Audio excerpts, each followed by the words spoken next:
আসসালামু আলাইকুম। আজকে আপনাদের মাঝে শেয়ার করব খুব সহজ নিয়মে লেওয়ার গোল জামা কাটিং।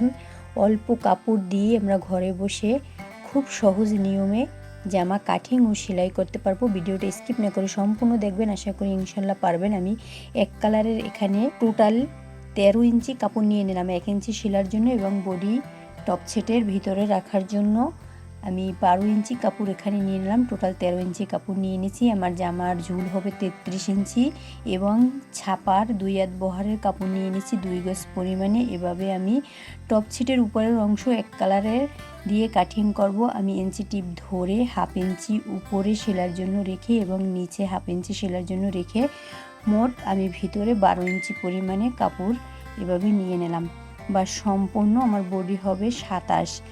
আমি কাঁধের ওখান থেকে 5 ইঞ্চিতে একটা দাগ কেটে নিলাম এবং আর্মহোলের ওখানেও আমি 5 ইঞ্চিতে একটা দাগ কেটে বডির 4 ভাগের 1 ভাগে একটা দাগ কেটে নিলাম এবং এখানে 1 ইঞ্চি পরিমাণে বেশি একটা দাগ কেটে নিলাম। বা সম্পূর্ণ আমি কাটিং এভাবে দাগ মিলিয়ে নিলাম স্কেলের সাহায্যে। বাস আমি গলার চওড়া দেব 2 ইঞ্চি পরিমাণে চওড়ায় দেব। কাঁধের ওখান থেকে ইঞ্চি টিপ ধরে আমি 9 ইঞ্চিতে একটা দাগ কেটে নিলাম। আমি টিকিন টানার জন্য এখানে আমি এভাবে একটা দাগ দিয়ে নিচ থেকে আমি হাফ ইঞ্চি পরিমাণে চওড়ায় এভাবে দাগ কেটে স্কেলের সাহায্যে এভাবে আমরা দাগটা মিলিয়ে দেব নতুনদের বোঝার সুবিধার জন্য। বা সম্পূর্ণ এভাবে আমি দাগ মিলিয়ে নিলাম। আরমোহরের ওখান থেকে 2.25 ইঞ্চি পরিমাণে গভীরতায় দিয়ে আমি আরমোহরের দাগ মিলিয়ে নিলাম। বা সম্পূর্ণ আমার মার্কিং হয়ে গেছে। এভাবে আমি কাপড়টাকে কেটে নেব। কাঁধের ওখান থেকে কিন্তু আমি হাফ ইঞ্চি পরিমাণে ডাউন দিয়ে কেটে নিচ্ছি। বা সম্পূর্ণ আমি সাইড থেকে 1 ইঞ্চি পরিমাণে এভাবে রাউন্ড শেপ দিয়ে নেব।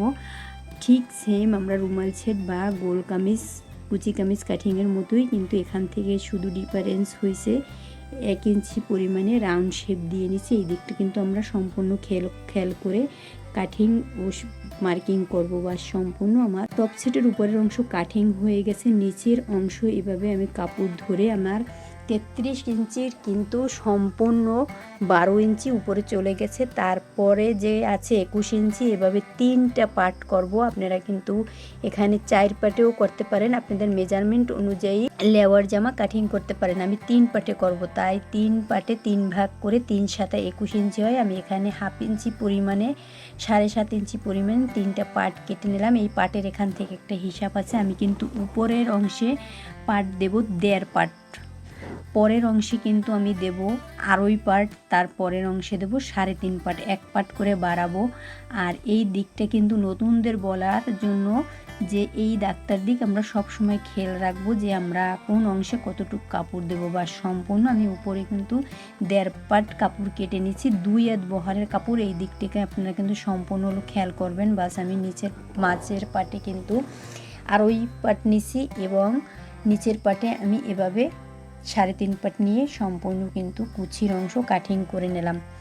বাস টোটাল ঘেরের অংশ কাটিং হয়ে গেছে। আমরা এভাবে সম্পূর্ণ প্রত্যেকটা পার্ট 1.5 পার্ট 2.5 পার্ট 3.5 পার্ট আমরা একটা দাগ কেটে চিহ্ন দিয়ে নিলে আমাদের নতুনদের বোঝার সুবিধা হবে সেলাই সময়। বাস এভাবে আমি নিচের অংশ এবং উপরের লেওয়ার জামার উপরের টপ সেট অংশ কাটিং হয়ে গেছে। এখন হাতার অংশও কিন্তু আমি এক কালারে নেব। এখান থেকে ইঞ্চি টেপ ধরে হাফ ইঞ্চি সেলার জন্য রেখে আমি 5 ইঞ্চিতে একটা মার্কিং করে নিলাম। এভাবে সম্পূর্ণ মার্কিং করে এটা হবে আমার মার্কিং অনুযায়ী আমি এভাবে মার্কিং করে নিলাম। আপনাদের সেলাইতে দেখাবো হাতার ডিজাইনটা। হাতার মুখে একটু আমি সিম্পল ছাপার যে কাপড়টা আছে ওটা দিয়ে আমি একটা পাইপিং করে নেব, আপনাদের সেলাইতে দেখাবো। বা সম্পূর্ণ হাতা ও বডি এবং নিচের কুচির অংশ কাটিং হয়ে গেছে। আমি সাইড থেকে একটা টুকরা বের করে নিলাম। গলার অংশ বক্রম দিয়ে তৈরি করার জন্য আমি প্রত্যেকটা ভিডিওতে আপনাদের দেখাই বক্রম দিয়ে কিন্তু গলা কাটিং করি।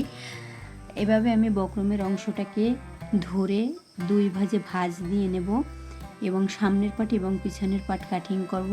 আপনারা এই জায়গা থেকে লক্ষ্য করে দেখবেন আমি কিন্তু 2 ইঞ্চি পরিমাণে চওড়ায় নিচ্ছি গলার। আমি এই বক্রমের অংশও কিন্তু 2 ইঞ্চি পরিমাণে দেবো। এদিকটাকে আমরা খেয়াল করে কাটিং করব। বা সম্পূর্ণ ইঞ্চি টিপ ধরে আমি 2 ইঞ্চি পরিমাণে চওড়ায় নিয়ে গভীরতায় 4.5 ইঞ্চি চওড়ায় নিয়ে এভাবে আমি একটা সিম্পল ডিজাইন গলা কাটিং করে নেব। বা সম্পূর্ণ এভাবে আমি একটা ডিজাইন গলার কাটিং করে নিয়ে চওড়ায় আমি 1 ইঞ্চিরও কম 1.5 ইঞ্চি পরিমাণে চওড়ায় কিন্তু নিচ্ছি, কারণ এই জামাটা 33 ঝুলের জামা। বা সম্পূর্ণ এভাবে সামনের অংশ কাটিং হয়ে গেছে। পিছনে কিন্তু আমি টেবিল গলা কাটিং করব। এভাবে ইঞ্চি টেপ ধরে 2 ইঞ্চি পরিমাণে চওড়ায় নিয়ে এখানেও সেম 4.5 ইঞ্চিতে একটা বক্স বানিয়ে এভাবে টেবিল গলার মার্কিং করে নিয়ে সম্পূর্ণ কাটিং করে নিলাম। বা সম্পূর্ণ আমার গলার বক্রমের অংশ কাটিং হয়ে গেছে। এইভাবে গলার অংশ হয়েছে। আপনাদের সেলাইতে দেখাবো কিভাবে আমি গলা আমি প্রত্যেকটা ভিডিওতে আপনাদের দেখাই গলা কিভাবে বডির সঙ্গে বসিয়ে নিয়ে বাস সম্পূর্ণভাবে আমার জামা কাটিং হয়ে গেছে। আমার ভিডিওটা যদি আপনাদের ভালো লেগে থাকে তাহলে লাইক কমেন্ট শেয়ার ও সাবস্ক্রাইব করার পাশে থাকবেন। আজকে এই পর্যন্তই। আল্লাহ হাফেজ।